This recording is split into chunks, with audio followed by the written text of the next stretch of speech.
American Legion Auxiliary Girls State, and then Representative Johnson will be here. We do need to know who's bringing guests, so we know to order enough food. I let his representative probably expecting a full house and a lively conversation. So let us know who you're bringing. We'll dispense with all the business meeting and sergeant at arms so we can have time. We'll see how it goes. Hopefully it will be an interesting conversation. So, anything else? Announcements or anything? Okay. All right. Ross is our sergeant at arms today.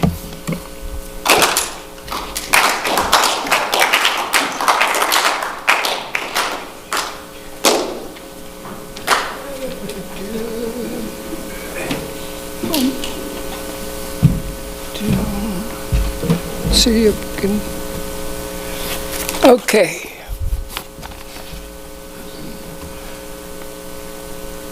Today's Sergeant at Arms is going to be on Special Olympics, the Vermillion Summer Games.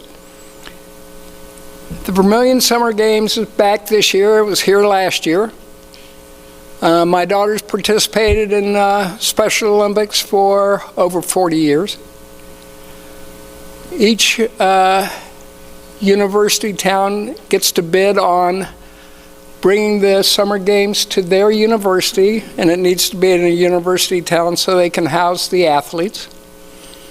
And then the USD coaches help and really do an incredible job of coaching and running the competitions. They are just super. So I talked to my wife and I said, how many questions should I get? I bet I could ask. And she said, keep it down to 4. And I said, okay, 50 cents a question, 4 questions. Approximately how many athletes will compete this year in the state summer games? 350 to 400, 400 to 450, 450 to 500 to 550. Don DeLean, how many do you think? 455. That's a guess.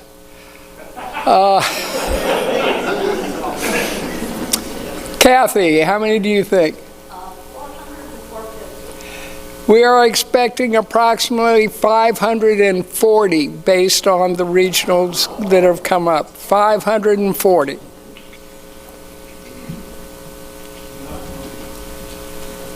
How many delegations are expected to attend? A delegation is a team. Usually a delegation is a community, but there are more than one team that comes in from Sioux Falls. I think more than one team from Watertown. So how many delegations from across the state?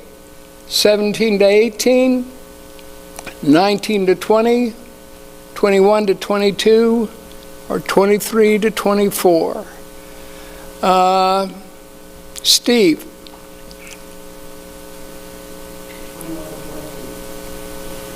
That's another guess. Ray. 23 to 24. 24. We're expecting 24 delegations.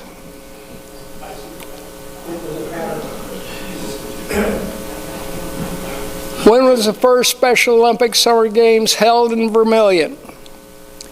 In 1984, 2002, 1962, or 1968? Ted said 1968. Eunice Kennedy Shriver started Special Olympics nationally in 1968. Vermillion hosted Special Olympics in 1968. Ted is correct.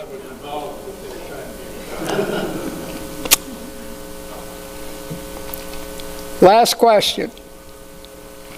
Approximately how many volunteers are needed to put on the summer games? How many has the state requested for the summer games for this year? 150, 200, 250 to 300. Betty, how many do you think? 250. That's another guess. I'm glad I'm asking because so far it's been okay. The answer for this year, which is smaller than it was earlier, is they're only asking for 200. Okay?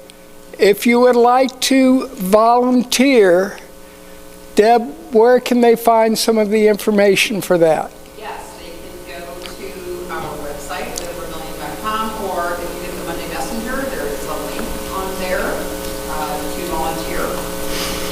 Okay, and if you'd like to have a number, the number to volunteer to call state for that is 605-331-4117.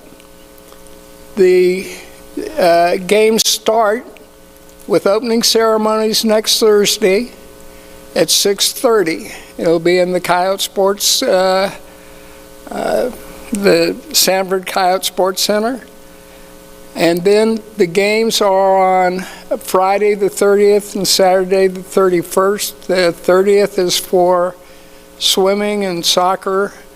Saturday is for track and field. My daughter's running the 100 meter, the softball throw, and the standing long jump, which are all taking place on Saturday. I am spending my 49th anniversary taking my grandkids to opening ceremonies. So I'll see some of you there. If not, come and volunteer. But enjoy Vermillion's Summer Games Special Olympics.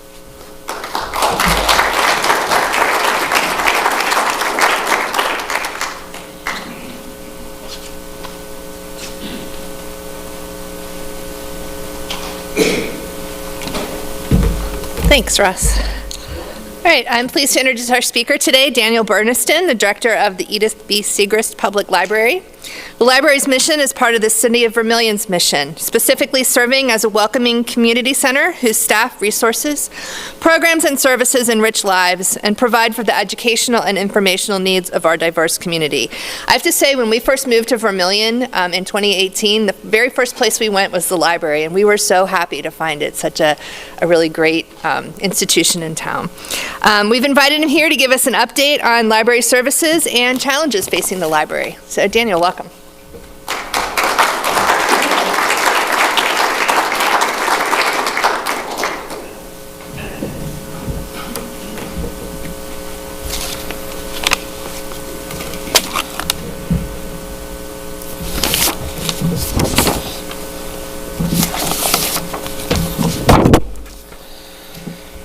Well, good afternoon, everyone. Thank you all for the opportunity to talk to you again. I know I've been here a couple of times, 2017 and 2023, but I'm always excited to share information about what's going on at our public library. As we already kind of mentioned, I thought we'd talk about this in terms of opportunities and challenges.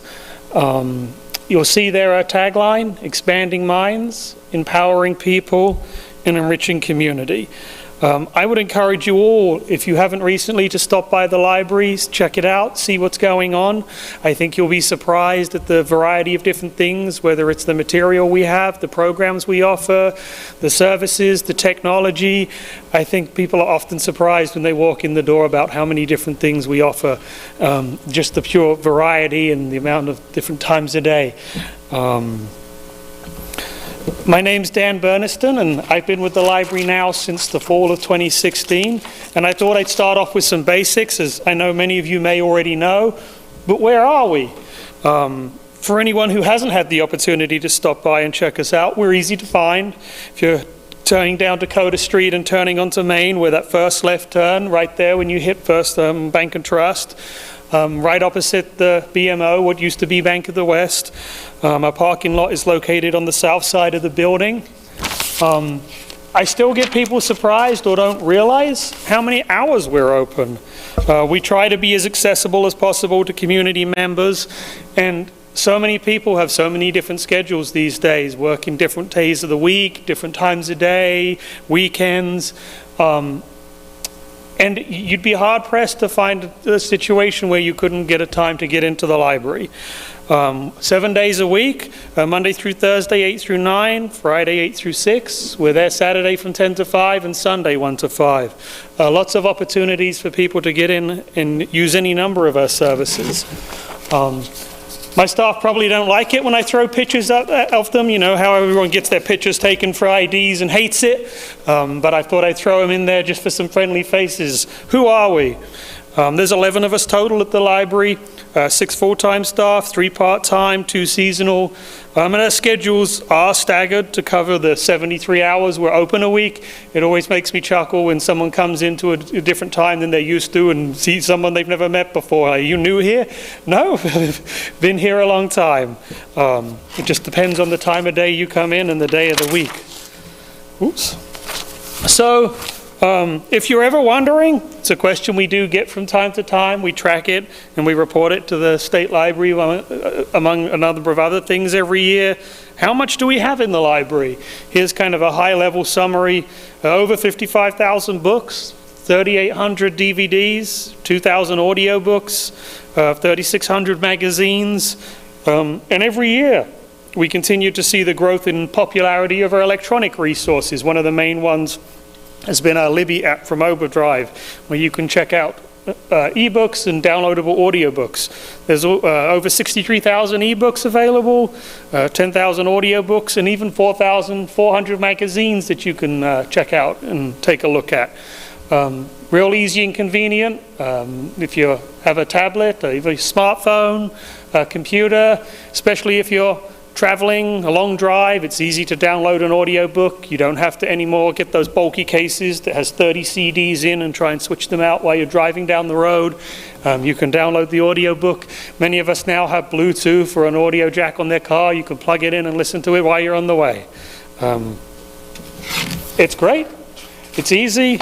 And I mean, a lot of people like to do a bit of both. When you're driving, traveling, taking a lunch break, it's easy to whip out your phone and read something on your smartphone. When you're at home, it's nice sometimes just to sit down and have an actual physical book in your hand. It's not one or the other situation. A lot of people now use a bit of both. Library patrons. So we provide free library cards for the residents of the city of Vermillion and Clay County. It's easy to sign up. If you've never got a card with us, it only takes a few minutes. You just need your photo ID. And something with your address on if your ID doesn't have your current address. I have a little info here just for more out of interest about card holders. We have a little over 3,200 adults, 832 children, 587 USD faculty, student staff, about 4,600, a little more than that, patrons. But this is really only a snapshot of how many people use our community library. Another number we could look at is last year our door counters counted over 65,000 visits to our library, which is a lot. You may be surprised how active our library is. And a few other things I'd kind of highlight there. I would take those library cards as kind of like a base number. A lot of people don't think about it, but you don't need a library card to do a lot of the things we offer. You know, you will need one if you want to check a book out and take it out of the library, but that's about the only thing you need it for. If you want to attend a program, you don't need a library card. If you want to use one of our meeting rooms, you don't need a library card. If you want to sit down and study, read the newspapers, browse the collection, they're all things you can do without a library card. So that number of patrons is really just the minimum level. And then it's always worth remembering that some library cards are used by multiple members of the household because it's just easy to keep track. Parents with 2, 3, 4 kids all using the same library card. And even our computers, although you can log on with a library card, anyone is welcome to come in, grab a guest pass. People all the time printing, copying, using social media, doing some research, looking something up real quick. It's all easy to do, and you don't need a library card to do any of that. Kind of scooching right along on this theme, you know, another question we sometimes get, and I like to highlight how much use does our collection get. You might be surprised. Here's a summary of our collection usage, and I broke it down here into both physical and the electronic. As you can see there, we checked out almost 72,000 items from our library last year in 2024. Another 22,000 electronic items, so those downloadable audiobooks and ebooks that we talked about. That was almost 94,000 items.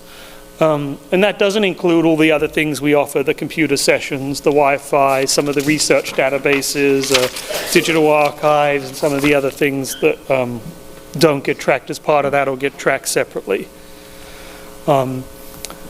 Library programming. I would say we do more programming now than we ever have done in the past. We offer a regular schedule of programming and activities for all ages. And although we do focus a lot on children's activities, especially in the summer, I would encourage everyone not to forget we do activities for adults every month. We've had author visits from local authors and beyond who've done a great job and kind of tell us about their research, their books, their interests and things they're working on. Lunch and learns, craft programs, and some more fun social recreational engagement activities, puzzle and pie and the like. In 2024, we offered over 500 programs that were attended by over 8,000 people on a variety of topics. Check out our newsletter to see what's going on. We have a calendar on our website. I think you'd be surprised that you're going to find something that sounds interesting to you. I think you'd have a hard time not to. I thought I'd start here real quick talking about opportunities. I find myself consistently grateful for our library. We're fortunate to have such a wonderful building in our community.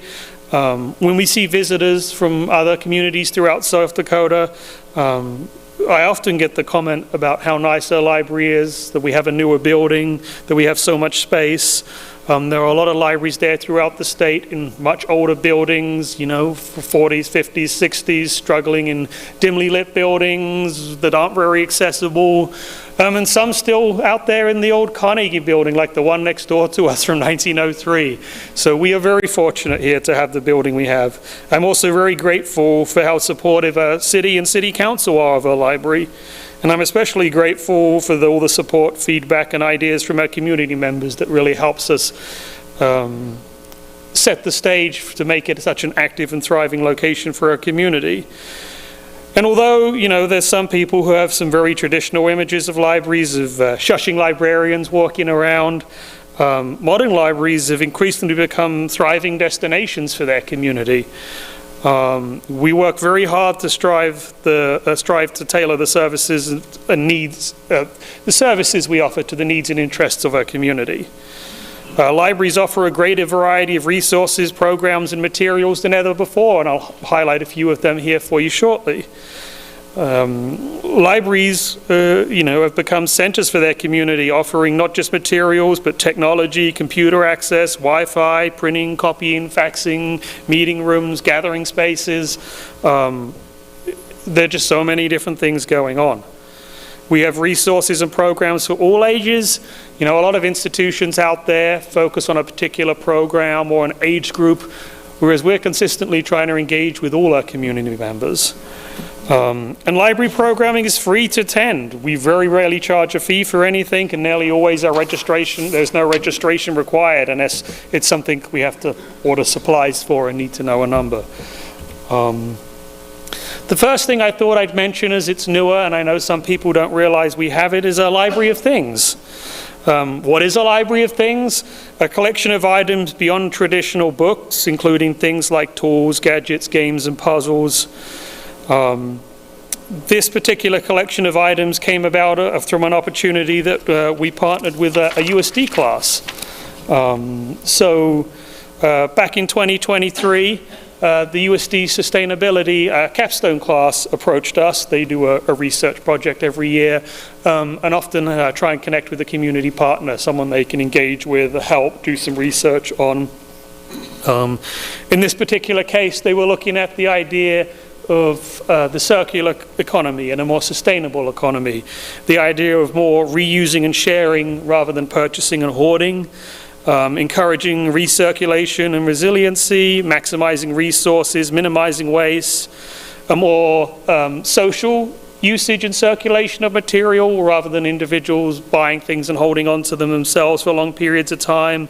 And just in general, avoiding those situations where like we buy an item, whether it's a game, a tool, a puzzle or something like that, we do it once and we shove it away in a closet and forget about it. Maybe we never get it out again. Maybe it's years before we use it again. It's not especially efficient or beneficial in general.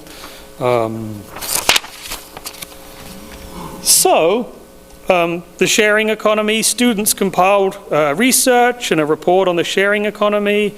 They focused on how items can be reused and collectively shared rather than consumed or individually purchased. Students developed a survey. They circulated it throughout the community, USD, community members, friends, family, social media, paper surveys. They compiled the results and reported back onto them. They also did an Idea Fest presentation on their work. They analyzed the responses and they provided some suggestions of what people were most interested in seeing. The students received a $500 grant from USD from the course they were in, and they used that budget to purchase some initial selections based on the survey results. So, what do we have? Although it's fairly small and limited in space because our building has so much in it, the collection has around 125 items.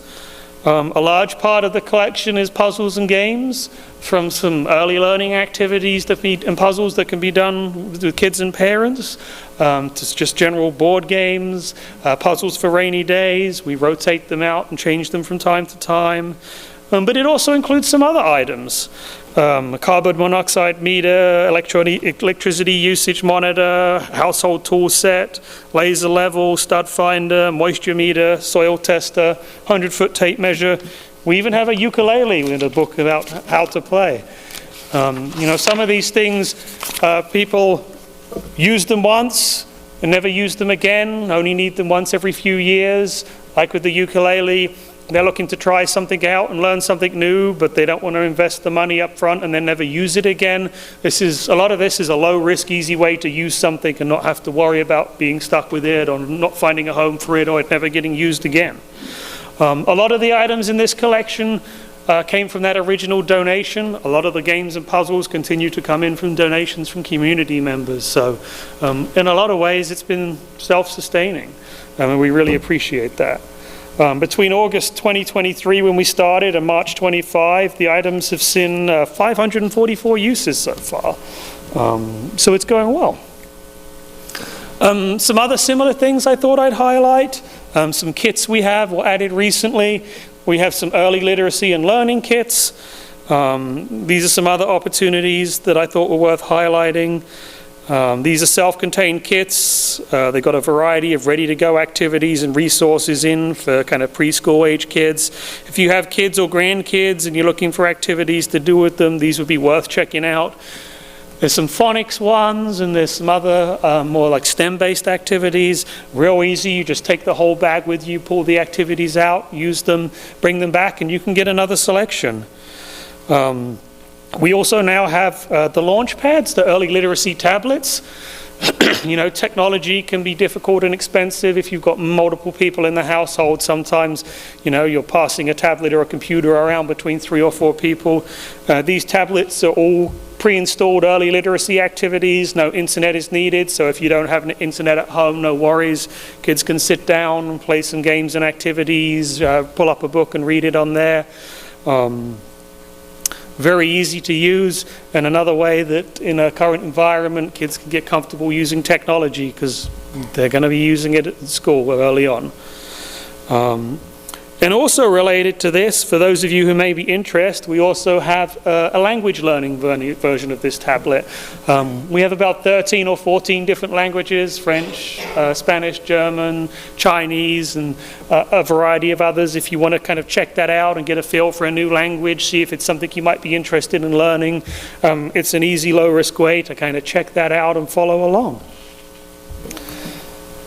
Another one I like to highlight this time of year is our seed library. It's been going a few years now, but as you can see from the picture, we repurposed one of our old card catalogs. We made it into this seed library. We stocked it with a combination of donations as well as some purchases from our Friends of the Library group. Many of you may know or come to occasionally, our Friends holds a regular book sale monthly in the basement to raise funds, and this has been one of the things, in addition to the summer reading program, they put money towards.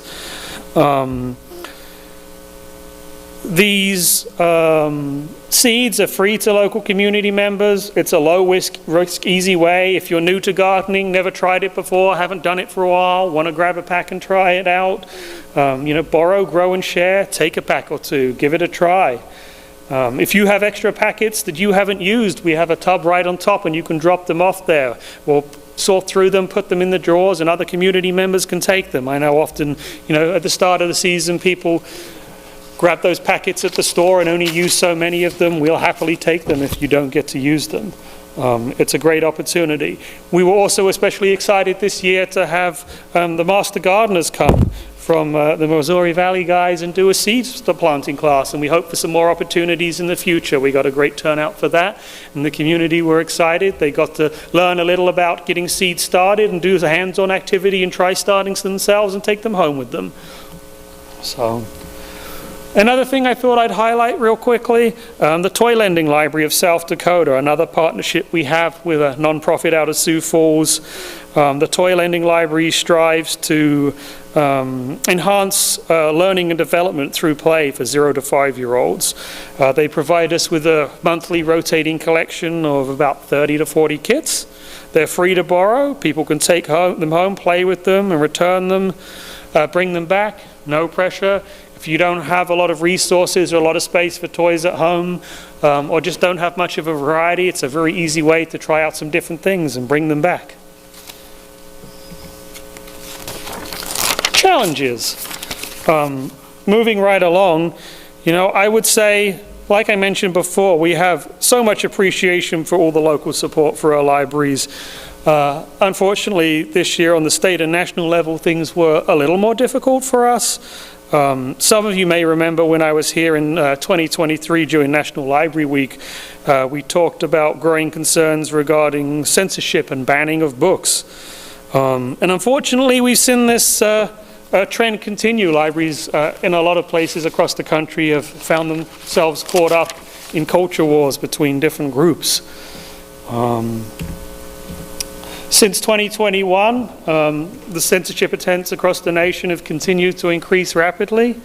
And often these censorship attempts aren't just targeted at books, but any number of other things, resources, programs, activities, displays, services. Those challenges are spread out into other areas. So the American Library Association and the Unite Against Book Bans group tracks a lot of this information. A record 4,240 unique book titles were targeted for censorship in 2023.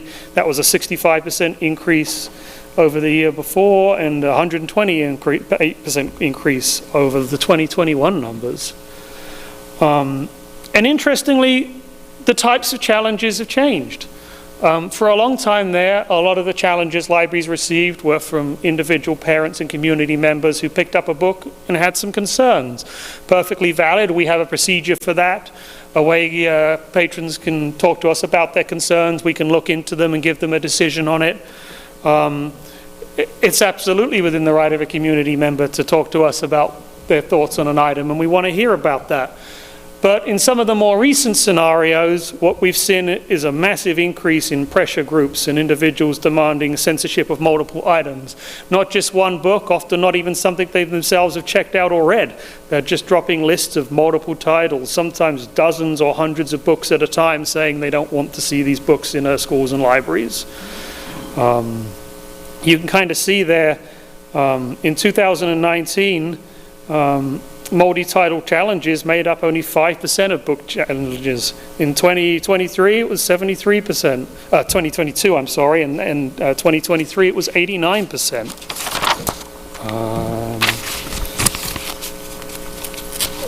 And there's been a shift too. A lot of these early challenges took place in school libraries. A little more of an understandable setting when it tailors their services to a particular age group. But even so, regardless, as the situation has evolved and continued to develop, the number of challenges in censorship attempts in public libraries across the nation increased by 92% in 2023, and 46.2% of all book challenges occurred in public libraries in 2023. Some other things to consider regarding censorship attempts, underreporting. Many book challenges don't necessarily get reported. A lot of the ALA data and other groups and organizations who track censorship rely on following the news or voluntary reporting by libraries and other organizations. But they don't hear about all of them. The data they do have is just kind of a snapshot of base minimum of the number of situations that are coming up across the country. Censorship by exclusion. Censorship isn't always necessarily just about getting a book out of a library or banning it. There are other ways that it can happen. Sometimes librarians can be prohibited from purchasing books in the first place. They can be required to restrict them, hide them, place them in less accessible locations, hide them under counters, put them in special rooms, and a level of fear can develop about controversial titles and whether it's even worth having them or checking them out to people. And then another theme that's come up over the last few years across the country, and especially in several states, has been laws passed restricting the type of materials available in public libraries and schools based on particular ideas or topics they address. Our country has a long history of following the First Amendment, supporting free speech, the right for people to access information, to choose themselves the type of information they access, and for parents to decide what's right for their family. And in recent years, there have been some challenges, many of them working their way through the courts, challenging that idea and concept and what can be available and when it can be available. And on that topic of legislation, this year, I think it was a very difficult year for the state all around. I think we've got a couple of gentlemen in the audience here who know too well there's only so much money to go around. But in the midst of all this year, as far as legislation goes, nationwide, libraries and on the non-legislation side, but related to this, libraries and library staff across the country have seen growing amounts of harassment, intimidation, threats of arrest, for just fulfilling their professional obligation of helping people find materials and serving their community. But there have been various different bills, from those reducing funding to others doing things that censor materials, restrict access, they penalize or fine libraries for having certain books or not removing them, or criminalize librarians. In South Dakota this year, House Bill 1239 proposed to remove some of the protections for educators, not just librarians, but teachers, anyone working with minors, and situations where an item that maybe an individual may deem as obscene, which again is a very subjective and hard to define item. And after much debate and being heavily amended, a bill did pass.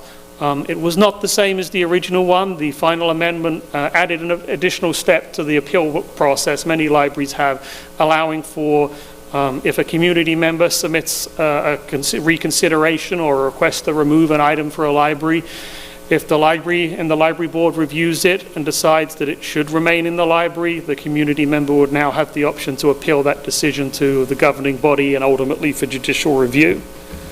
And then also, in the last year or so, as I kind of mentioned, funding has been an issue on the state and federal level.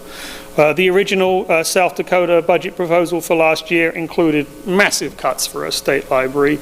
It eliminated resources, services, programs, collections, a large number of the staff. It scaled the department back to pretty much just the Braille and Talking Book program, which was originally federal funded and is still, and 2 staff members. The original proposal included not accepting the $1.4 million our state receives in the Grants to State program, a population-based allocation of money that every state gets to their state library.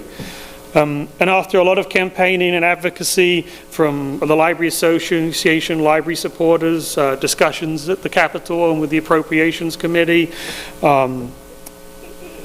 that funding was mostly restored. A lot of work went into looking at that situation closer. The state library in the end lost around about $800,000, 3.5 staff members. The state library board was dissolved and the physical collection space went away. But the overwhelming majority of services that our local libraries rely on day to day did remain. Unfortunately, after going through all that, then at the federal level, some of the recent executive orders impacted the Institute of Museum and Library Services, the organization that distributes that federal funding to states for public libraries. We did get some good news recently that after some staff being cut, some administrative leave, some states getting letters saying that they would not be receiving their federal funding, our state got a notice that they would. So for this year, some of those services we were worried about losing, like our statewide resource sharing catalog, a courier service, interlibrary loan, the electronic resources. We do have that, state library has that funding to support those services for all our South Dakota residents this year. Unfortunately, despite that good news, the funding for the Institute of Museum Library Services, that vital funding that supports our nation's libraries, at this point is not included in the federal budget for next year. There have been a number of attempts in previous years to cut that funding. The Library and Services and Technology Act that it's based on is reauthorized every 5 years, and it's due to be reauthorized again. But those discussions are still going on, and we're not sure how that's going to play out. There's definitely some bipartisan group of senators there working at the federal level to ensure that funding does continue. So we'll have to see how that plays out. I know we're getting right up there to crunch time with the federal budget and all those discussions, so we shall see. So that's challenges. But I thought I'd just end up on the upside, despite the gloomy day outside. This summer, as many of you know, every year we offer a summer reading program. The kids here will be getting out of school tomorrow after a half day. I know my kids count down every day in the afternoon how many days are left and ask me if they really have to go this week. So, but this summer we'll have a summer reading program. Registration is open. We have activities for all ages. It's not just the kids. There'll be things for teens and adults. You can track your reading in June and July, get a chance to win prizes. We have a book bingo challenge for teens and adults. We'll have programming for all ages at different times of the week. Check on our website, check in our newsletter. There's some paper handouts in the library with an easy to grab calendar and information, whatever's most convenient to you. But I'd encourage you to check out our website, our newsletter, grab the flyers, and hopefully we'll see some of you in the library during the summer, and we can help you whether you just want to check out a book, learn something new, use some technology. There's an endless amount of options. But that is all I have for you today. I just want to thank you all again for letting me come out and highlight what our library has to offer. It's always great to come down here, and if any of you guys have any questions, either now, I've got a couple of minutes to answer them, or I'm always down at the library, and I'm more than happy to take phone calls, emails, or in-person visits. Yes, go ahead. You mentioned that there are libraries that are computers available at the library for use. Yeah. What I'm wondering is there Wi-Fi to bring your own computer in for use? Yeah, absolutely. There's free Wi-Fi throughout the whole building. No password is needed. You just come in, go to your settings, select VPL library. It also extends outside the building. So if we're not open and you don't have internet at home and you need to do something, you can pull up in the parking lot, whip out your laptop and get on the Wi-Fi. If a student has an assignment they couldn't submit in time and the library's closed, they can sit in the parking lot and work on that and still submit it. If they need to look something up, 24 hours a day, it's actually there and accessible. The bench in front of the library, it will work just as well. So, yeah. Daniel, how many computers are available at the library for public use? Usually about 20. Sometimes there's one taken down for maintenance or updating, but there's 12 in our technology center. and then another 8 available in our youth room. You can log in with a library card, or if you don't have one, just stop at the desk and ask for a guest pass. You just type in a number and you'll get right on. They're all hooked up. You can print, copy. It's just 10 cents a page for black and white. We have a scanner, a lot of things that we used to fax in the past, people now need to scan and send to various locations. If you don't have a scanner at home, you can scan them at the library. We can still help you fax if you're one of those organizations that will only take faxes. There's not a lot of places left in town anymore that will fax, but there's still some. Chris? So everybody here knows, as Daniel mentioned, there was a lot of discussion about libraries in this year's legislative session. On behalf of Representative Shorman and I, we just want to thank Daniel for his efforts regarding information and advocacy and understanding of what the library does and what the library needs. And we're very fortunate in Vermillion to have such a wonderful head librarian who not only works here in the community, but works in here on your behalf. So thank you. Thank you. Yeah. Dan, I want to thank you and your staff for what you do, because it really matters. I've been impressed with the program. You have that book review program that you run. You even attended mine. And I just was astounded how many people came. Yep. Showed a great deal of interest. Do you accept donated books, and if so, what's your criteria? We do. One of the benefits and challenges of being in a college town with a lot of community members who enjoy reading is, I would say, a lot of people don't realize we get hundreds of books donated a week, often. Sometimes, I think one of the bigger ones I remember was when President Abbott was cleaning out his house, and we got around 40 boxes full of books. But there have been some other community members who had substantial collections, and sometimes multiple times. We accumulate these things over the years, run out of space, want to find a good home for them and start collecting them again. We do take donations. We have a process. I will say a lot of them we already have copies with, and space is always a premium in our libraries, but we do our best to find them all good homes. As I kind of mentioned, our Friends of the Library group does their monthly used book sale. So after we look through them and kind of see, is there anything we don't have already? Maybe the copy that's donated is in better shape than the one on the shelf, and we can trade them out. We give those books to our Friends of the Library group, and they sell them at our monthly used book sale. Those funds go right back into the library. Last year and again this year, they wrote us a check for around $4,700 to go towards the summer reading program, covering the presenters we get, supplies, the movies we do in collaboration with the Cultural Association there. We rent the screens once a week during the summer to put a kids movie on. What the Friends can't sell, we work with a used book vendor called Better World Books, and they will give us a small percentage back. They also work with like the Internet Archive and the Book Scanning Project and some other non-profits distributing books to groups and organizations in other countries in need. If they will not take them, we put them out on the free shelf. I don't know if you've ever seen, we have 3 bookshelves out in our main entrance lobby there. We put the books right on there. There are community members who come in every day and kind of rummage through and take stuff that looks interesting to them. And after that, unfortunately, they have to be recycled, but they get several chances before they go out the door. I will say there are some things we generally don't take, like VHSs anymore. We won't take them. Not a lot of people have players.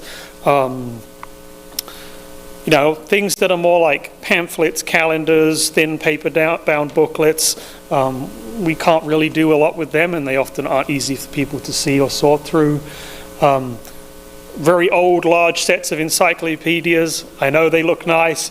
You'd be surprised how often we get a 20-volume set of encyclopedias from 40, 50, 60 years ago. They look great, they're very pretty on the shelf, but the information on them isn't that reliable or good, up to date anymore.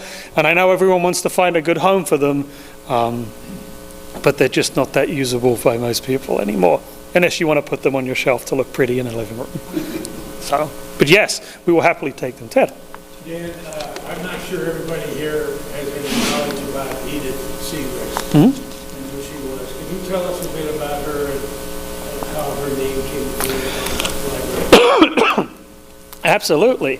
I unfortunately did not ever get to meet or know Edith, but Edith worked at the USD library. If anyone is really interested, we actually have a pamphlet at our library with some pictures in and more information about her.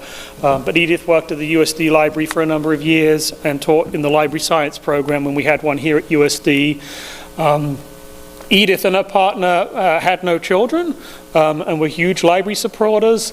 And Edith, shortly before 2013, when the city was looking at renovations and updates to the library, and as with many of these projects, trying to figure out where the money was coming from, Edith put around $800,000, I believe it was, towards the library construction project that really gave it the momentum to get it going.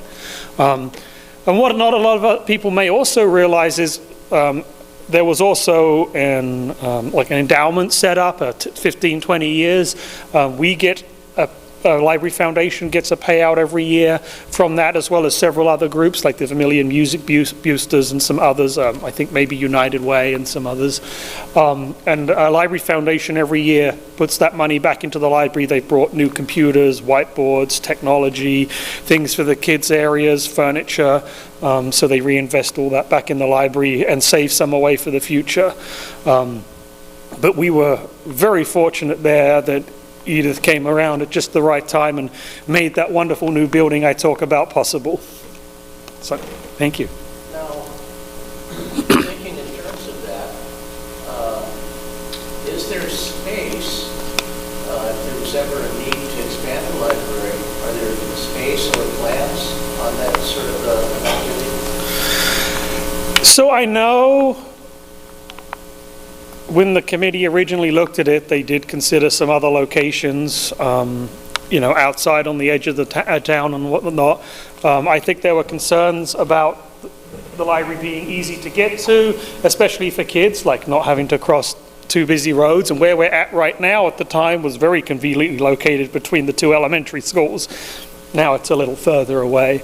I've heard some different things. I know there was some consideration of a second floor. At one point, in some of the plans, it looks like there was the possibility of doing that. In some of my talks with the city engineer, he said in the end that was never included because of the extra cost, so I'm not 100% sure. I know at some of our library board meetings, we have toyed around with the idea. We have a little space behind the library. There is a little space to the side of the library and behind the old Carnegie.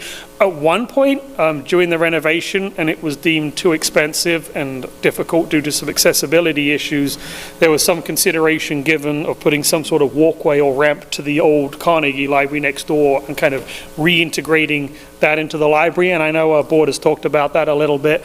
The city does still own that building, but it's been rented out for a number of years to the attorney's office. And there are definitely some challenges with that particular building in terms of maintenance. It was a 1903 building, the dome, the cupola, the steps, the windows. A few years back, the city got a preservation report highlighting some of the challenges with that building and the work would need done. But that was another idea that came up during the renovation and a few times since, of using that to make some additional, meeting rooms, maybe move the local history collection over there, something like that. We've toyed around with the ideas, but I think like with a lot of these things, it comes down to where would the money come from. But it's something we're always thinking about. I mean, I would say now, even since the 2013 renovation, if you've noticed with the seed library, the library of things, we've crammed a lot of things in our building, and there's not really a whole lot of spaces to put anything else without getting rid of something and still keep the building accessible for people to move around and get to places easy. So we really are maximizing the use of the space we have already. It's not uncommon for all three of our meeting rooms to be in use multiple times a day, programming going on, people in the kids area, the tech center. It's a great problem to have. So we'll have to see what happens. Yeah. Thank you. Thank you, everyone.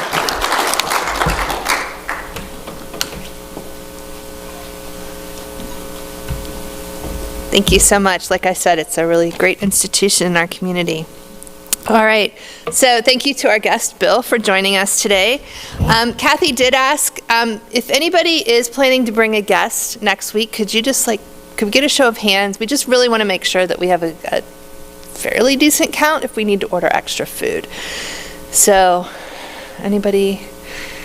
I'm probably, bringing 2. Yeah. My 16-year-old son has some questions, so hopefully get him here. Okay, Jim, would you lead us in our closing? Oh, no, wait. Sorry, we forgot to throw it. Do the money first, and then we'll do the singing. So.